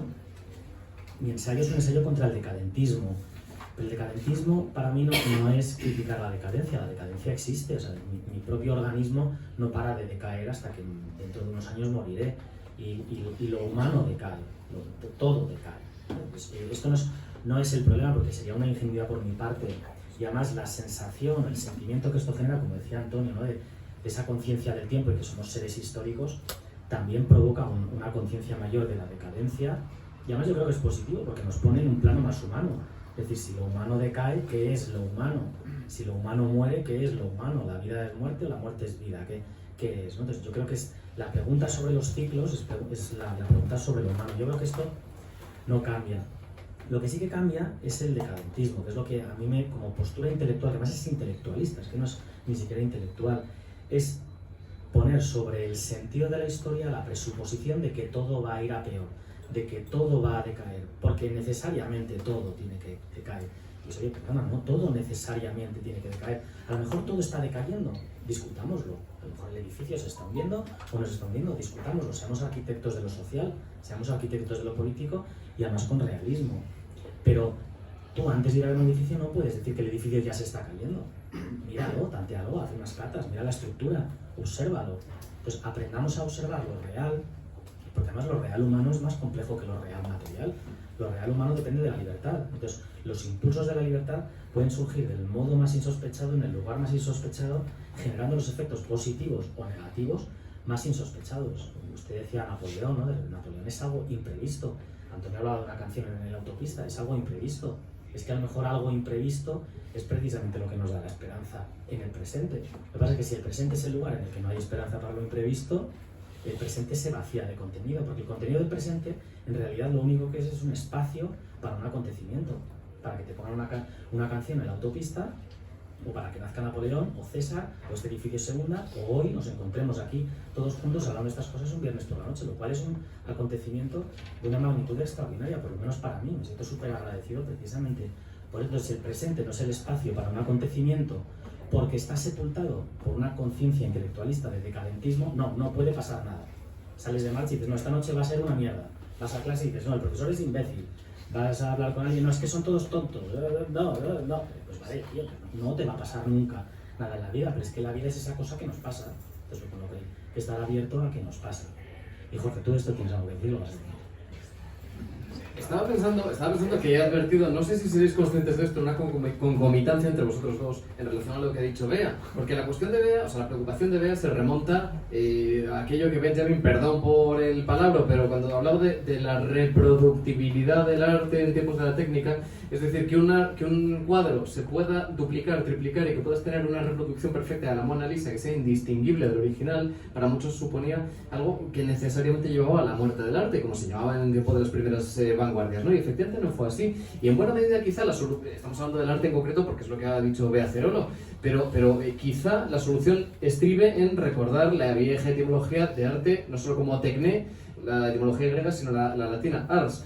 O sea, en buena medida el arte es fundamentalmente artesanía, y cuando recuperemos esta idea absolutamente ineludible del arte como una cuestión artesanal, quizá pues se nos vayan estos miedos de que la inteligencia artificial nos vaya a sustituir. De hecho, yo creo que se va a revalorizar precisamente esa cuestión artesanal en tiempos además de los NFT y estas cosas, ¿no? Pero hay una concomitancia que yo he visto entre vosotros dos, y es que en ese libro iluminador y lucidario que a mí me gusta muchísimo, que es El final de la aventura, Antonio habla de algo que yo creo que suscribirá Armando, y es que muchas veces los problemas con la técnica vienen cuando algunas sociedades confunden obstinadamente los medios con los fines, y sobre todo cuando deciden que los fines están ya fuera de toda duda, de tal suerte que solo conviene encomendarse a, bueno, pues a ver qué medios vamos a elegir, si unos u otros. Esto sería, en resumidas cuentas, la tecnocracia. Es decir, ya sabemos cuáles son los fines, sabemos a dónde queremos llegar, y lo único que nos queda es esta cosa sansimoniana, pues de la buena gestión, ¿no? De qué gestión vamos a hacer. Que eso en el fondo es la antipolítica, es la labor de zapa que hace la tecnocracia para acabar efectivamente con la democracia.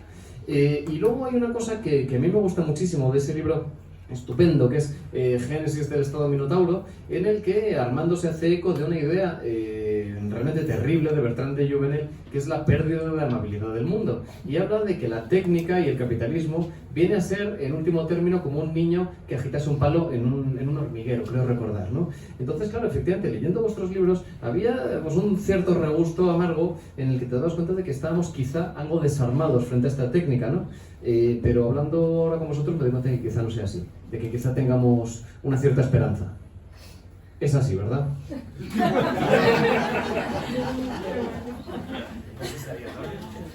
Por cierto, yo sí concluiría una cosa, y es que quizá, ya que a lo mejor no hay una solución frente a la técnica, yo creo que quizá habría una solución frente a los expertos. Vivimos en la república platónica de los expertos, y la verdad es que hay una cosa que a mí me pone realmente de los nervios, y es cuando aparecen estos autodenominados expertos, que no son más que técnicos de toda la vida, que dicen como si fueran los viejos arúspices etruscos que están escrutando las entrañas de las ocas, y te dicen, no, mira, que sepáis que la suerte está echada, que nuestro destino es ineluctable, y que no sé cuántos trabajos van a desaparecer al calor de la cuarta revolución industrial. Oye, ¿y usted cómo sabe eso? No, porque lo digo yo, porque es una cosa performativa y porque es una profecía autocumplida. Y como yo digo que estos trabajos van a desaparecer, necesariamente van a desaparecer. Bueno, quizá un buen punto de partida sería meter en la cárcel a todos esos técnicos y todos los expertos, o que al menos no se les volviera a dar la palabra. A ver, es una pregunta para ti, Jorge. Has hecho algo poco común, al menos poco común en foros así y entre gente inteligente, que es decir que te ha corregido mucho el libro de Armando. Y yo quiero preguntarte, ¿qué ideal propositivo te ha sorprendido en su libro? Que bueno, pues eso está muy bien. Bueno, fundamentalmente la figura del ciudadano. De hecho, me inspiró una tribuna que me han dado y que lo he escrito al calor de la lectura de este libro. O sea, la idea de que el ciudadano efectivamente no tiene lo que he dicho antes, ¿no? La idea de que se puede corregir esta idea del ciudadano hiperactivo. Porque precisamente leyendo tu libro he caído en una cosa tan obvia como que nuestra democracia es democracia deliberativa, y que si no existe deliberación, por lo pronto, que la democracia seguramente sea opuesta a la política del ruido. Es una cosa que es contraintuitiva. Últimamente hay un ruido constante en la política, y si tú no estás uncido a ese yugo, prácticamente estás fuera de ella. No, es que quizá para ser un buen ciudadano y ser un buen demócrata tienes que alejarte de ese ruido. A lo mejor basta con coger un periódico de hace 2 semanas y darte de cuenta de que todas esas noticias que vienen en letra 14 y que son importantísimas, resulta que no eran tan importantes, que ya nadie se acuerda de ellos. Por lo pronto, eso me ha resultado muy interesante. Y luego, la verdad es que todos los libros de Armando son muy estimulantes, y quizá, a lo mejor lo que a mí más me inspira, porque yo soy un firme defensor del valor literario de la filosofía, y lo que hace Armando, aunque parezca sociología en la portada, es un libro de filosofía, ¿no? Entonces yo defiendo activamente que la filosofía, y repito que Armando hace filosofía, es una rama de la literatura, lo cual no supone un denuesto a la filosofía y no supone ningún tipo de desdoro, sencillamente supone reconocer que la filosofía, al ser una rama de la literatura, tiene que tener voluntad de estilo y tiene que cuidar lo que dice. Y hemos hablado de Ortega. Ortega te decía que no solo es lo que dices, sino a quién se lo dices, de tal suerte que tienes que tener una cierta voluntad retórica y tienes que explicar bien las cosas y tienes que cuidarlas y tienes que pensar que estás dirigiéndote a un adulto. Y eso es lo que hace Armando, es decir, que no solo que maneje ideas elevadas, sino que luego encima escribe muy bien. Y se lee con mucho gusto porque utiliza un léxico muy rico y un castellano muy amplio, y luego aparte tiene ese don de la amenidad que yo valoro sobremanera, porque en este país los libros de filosofía que se publican en buena medida son mazacotes plúmbeos,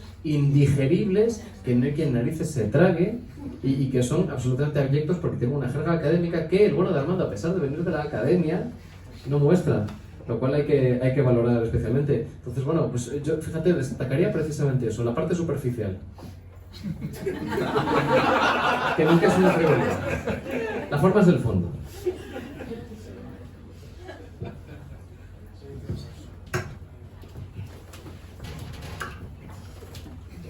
Antonio le ha acertado, me parece, una frase muy recurrente suya de la película de la juventud, en la que le pregunta a su amigo Omar Guerra qué tenéis contra la nostalgia, ¿no? Que es lo único que nos queda a los que no tenemos esperanza en el futuro. En este caso, como sé que los tres la tenéis, bueno, al menos a ti, porque estamos trayendo una criatura al mundo, como forma de, para cerrarlo de alguna manera, vuestra visión del futuro un poco... Ya sé que no se debe preguntar, porque no hay que preguntar qué visión tenéis del futuro, no, pero como frase de cierre de cada uno que tenéis brevemente, esperanzador el futuro, es decir, ¿cuál es vuestro futuro nostálgico?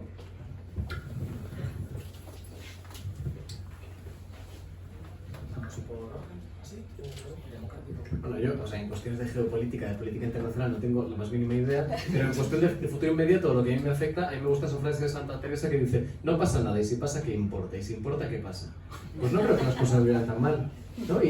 ¿Verdad? O sea, generalmente, es que más, ¿qué frutos se sacan del catastrofismo? ¿Qué frutos se sacan de la mentalidad apocalíptica? Me parece que es la mentalidad más, no te digo conservadora, es la mentalidad más conformista que pueda haber, que es esta idea de me pongo con las manos detrás de la cabeza y me tumbo a la Bartola a la espera de la catástrofe postrera. Eso es una actitud infantil, igual que, por ejemplo, es una actitud infantil o una actitud adolescente, algo que tú criticas mucho, que es el cinismo.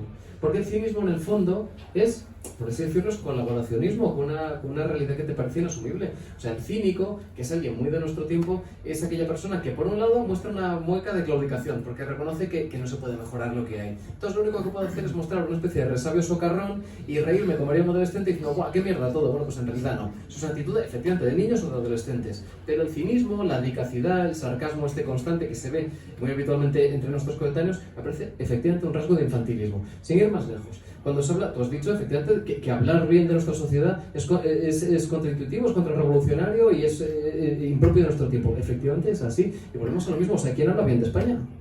Es que hablar bien de España, o sea, lo que hay que hacer, por ejemplo, si tú quieres ganar un premio nacional de literatura, tienes que abjurar de España. De hecho, si veis los últimos ganadores de premios nacionales de literatura, son gente que dicen que España es un estado policial, que es alguien que ejecuta la tortura habitualmente, etcétera, que tiene cárceles ilegales. Eso es al final lo que vende. O sea, lo que toca, el signo de nuestro tiempo de decir que nuestra democracia es fallida, que somos un país equivocado, etcétera, etcétera. Que la historia de España, como decía el poema de Gil de Vierna, es una historia que siempre termina mal. Pues ya no estoy de acuerdo en que sea así. Joana, bueno, primero gracias por la pregunta y enhorabuena. Y o sea, mi relación con el futuro viene por el presente. De hecho, la idea de límite en el libro es porque el límite, sobre todo el límite de la piel, es donde lo que eres deja de ser lo que tú eres para entrar en contacto con otra cosa Entonces, igual que hay un límite material, o sea, mi teléfono está tocando en su límite al límite de la mesa, son dos cosas distintas que se tocan en el límite, ¿no? Entonces, para mí vivir al límite es algo grande, que además históricamente es lo que a mí me interesa, la reflexión histórica, como en los cambios de época, cuando una cosa deja de ser lo que era, para empezar a ser otra, sabes perfectamente lo que estás perdiendo, pero no sabes lo que estás ganando, es un límite de época. Entonces, tú el límite de época lo puedes vivir en relación con el futuro, como estoy perdiendo lo que estaba perdiendo. Bardini utiliza la imagen de un naufragio, un barco que se hunde, el barco se hunde, lo lamentas, como es normal, tienes que estar loco para no lamentar que se te hunda el barco, pero ¿qué puedes hacer con los restos del naufragio? ¿Y qué nuevos barcos vendrán y qué nueva navegación habrá, ¿no? Es una reflexión muy Antonio, ¿no? Como cuando cambian las tecnologías de la vela al vapor, que es lo que pasa, ¿no? En la navegación. En la historia es lo mismo. Lo que pasa es que tú puedes tener yo creo que solo puedes tener una relación sana con el futuro cuando tienes la conciencia de que en el presente sucede algo. Es decir, si yo me levanto por la mañana, yo lo primero que pienso es todo lo que voy a hacer. Tengo que ir a clase, tengo tantas clases, tengo que... Ahora, también intento tener memoria de que otras veces me ha sucedido algo que no me esperaba. Te encuentras a alguien por la calle, llegas de clase cansado y te encuentras con un mail que te da una alegría, una llamada inesperada. Es decir, el presente es donde sucede lo inesperado. Pues para mí la relación con el futuro es que si tantas veces en el presente me ha sucedido algo inesperado que merece la pena, ¿cómo no va a seguir sucediendo? Lo que pasa es que yo no puedo apresar lo que va a suceder, que es la tentación, entonces te lo cargas. Si mi mujer me ha querido tantas veces, va a seguir queriéndome, no te engañes. No, es por supuesto que te va a seguir queriendo. Si mis alumnos siempre me tratan bien, me van a seguir tratando bien, la has cagado. Si mis votantes siempre me han votado, me van a seguir votando, lo has patrimonializado. Entonces lo que no podemos hacer es patrimonializar el futuro, porque el futuro es el lugar de las sorpresas, es el lugar de la aventura. Pero si podemos no ser unos kamikazes en la aventura, es porque en el presente tenemos ya tantas experiencias, porque han sucedido tantas cosas que no nos merecemos, que eran inesperadas y que merecen la pena y que nos dan sentido, que cómo no me voy a levantar yo mañana. Y te lo digo yo que soy muy perezoso y me cuesta levantarme, pero ¿cómo me voy a levantar mañana? Si mañana puede volver a suceder algo como lo de hoy, pero distinto. Bueno, yo aparte de estar totalmente de acuerdo con lo que habéis dicho ambos, a mí hay una frase de la película Master and Commander que me gusta mucho, que es cuando el capitán Jacob Reed está persiguiendo a la fragata francesa, a la Acheron. Hay un momento en el que han conseguido darle esquinazo y ponerse por detrás de ellos para tenerlos mejor a tiro, con una tecnología muy rudimentaria, ¿no? La propia del siglo XVIII de navegación, que no era tan rudimentaria, pero desde luego no era como la que tenemos hoy. Y él llega un momento en el que le dice, mira al horizonte, al mar, ¿no? Y dice, es el futuro, ¿en qué era tan fascinante vivir? Yo me pregunto mucho por qué no pensamos eso hoy en día, que tenemos mucho más tecnología, medios, capacidades que el capitán Jacob Reed.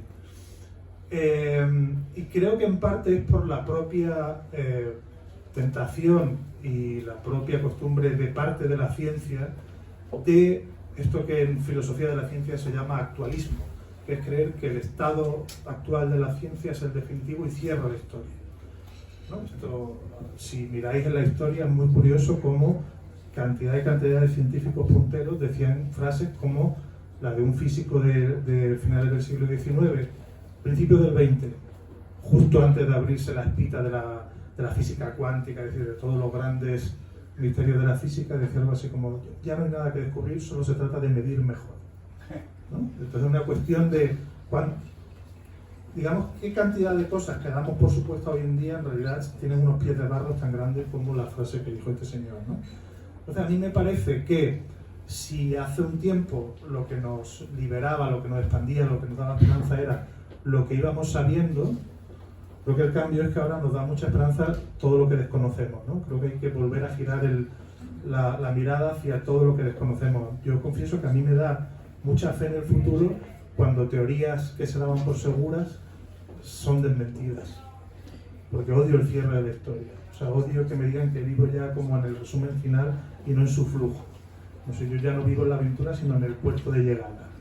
Entonces, yo creo que es cuestión de tener...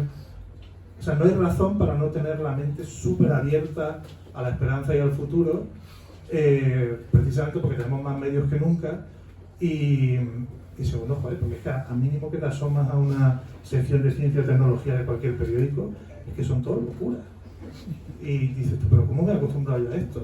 Y en realidad esto de que estemos aquí dando tan por supuesto y con tanta normalidad que estamos en una bola girando por el universo, dando vueltas a no sé cuánta velocidad, hombre, no puedes estar todo el día pensando en eso, evidentemente, pero tampoco lo contrario, de darlo por tan normal que eso no te esté diciendo nada, ¿no? A mí me gusta mucho La montaña mágica precisamente por eso, por la novela de Thomas Mann, porque es como una serie de personas que llegan a docenadas ya a ese sanatorio, aburridas, y hay un momento en el que Hans Castor, el protagonista, tiene como una especie de epifanía en una ventisca, ¿no? Que tiene sueños y tiene visiones oníricas que dicen, no, en realidad esto no es. Es decir, yo me gusta decir que la montaña sigue encantada, que sigue siendo mágica, ¿no? Y se trata un poco de ver eso. Eso es. Bueno, sí, la última, ¿vale?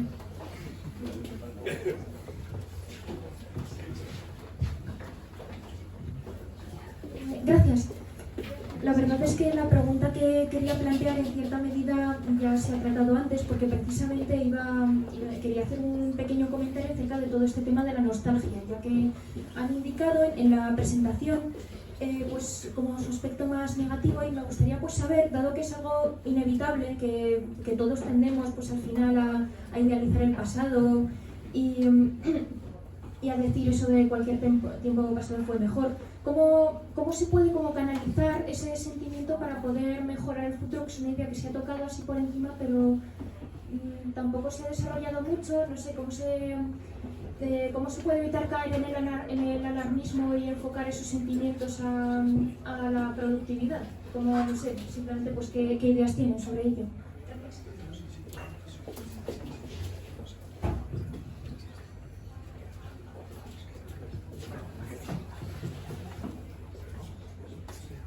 Ya es la última y acabamos. Bueno, no, yo diría sencillamente que efectivamente la nostalgia es un carburante y siempre puede ser mejor o peor utilizado. Ahora que estos señores están hablando de innovaciones tecnológicas, la verdad es que mueve al escándalo que haya gente que te diga lo de, oye, los tomates ya no saben como los de mi infancia, el ciclismo ya no es lo que era, el fútbol sí que era fútbol en mis tiempos, ahora se ha mercantilizado. Y dices, oye, ¿sepa usted que han mandado una sonda más allá de Neptuno que encima se llama Ultima Thule, y que Ultima Thule era el nombre que daban los romanos a la última linde del mundo conocido? Es una cosa, es un momento emocionantísimo. Lo que pasa es que efectivamente esa nostalgia que puede ser quizá pues, una nostalgia deletérea, en realidad también puede ser una nostalgia bonita, como por ejemplo cuando se dice aquello de Rilke, de que la única patria del ser humano es la infancia, ¿no? Bueno, todos tenemos nostalgia efectivamente de ciertos momentos del pasado, y yo eso en ningún momento lo voy a negar. O sea, yo lo que creo que es peligrosa es exclusivamente la nostalgia política. Creo que la nostalgia política siempre ha llevado a resultados catastróficos. La nostalgia en su vertiente literaria es maravillosa, claro.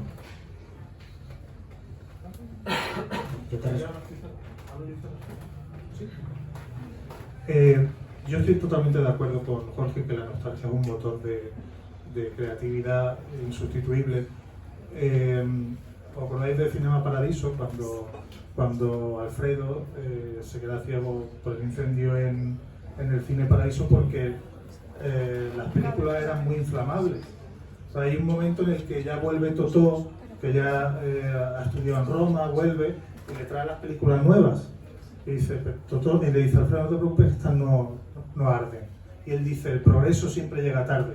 Es decir, el progreso llega tarde porque nace de una insatisfacción y nace de una nostalgia.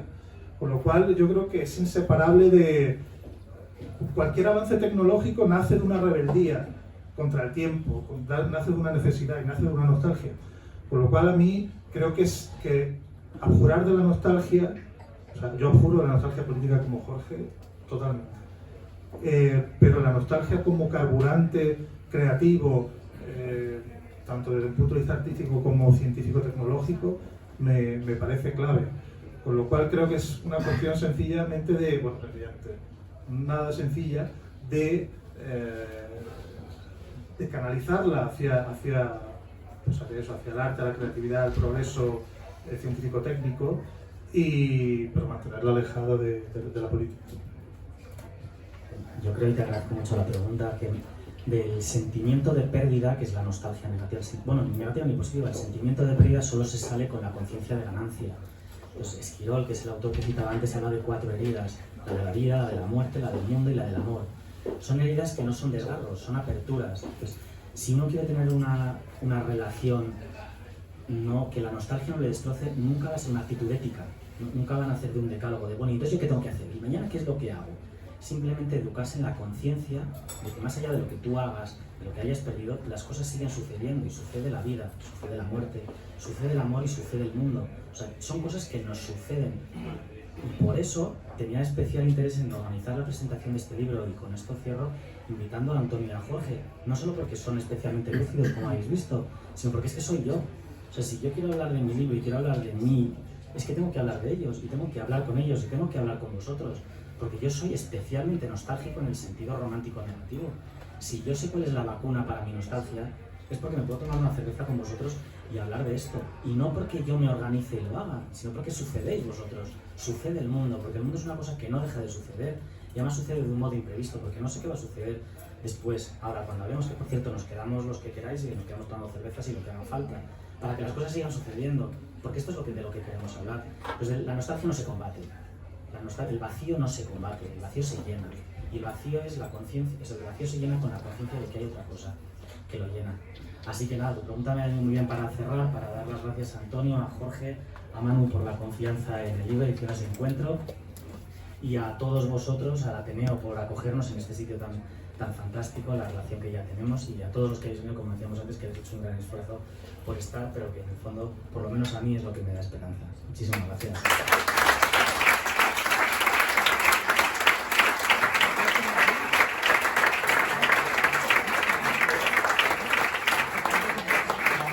Solo decir que, por supuesto, Armando está disponible para firmar.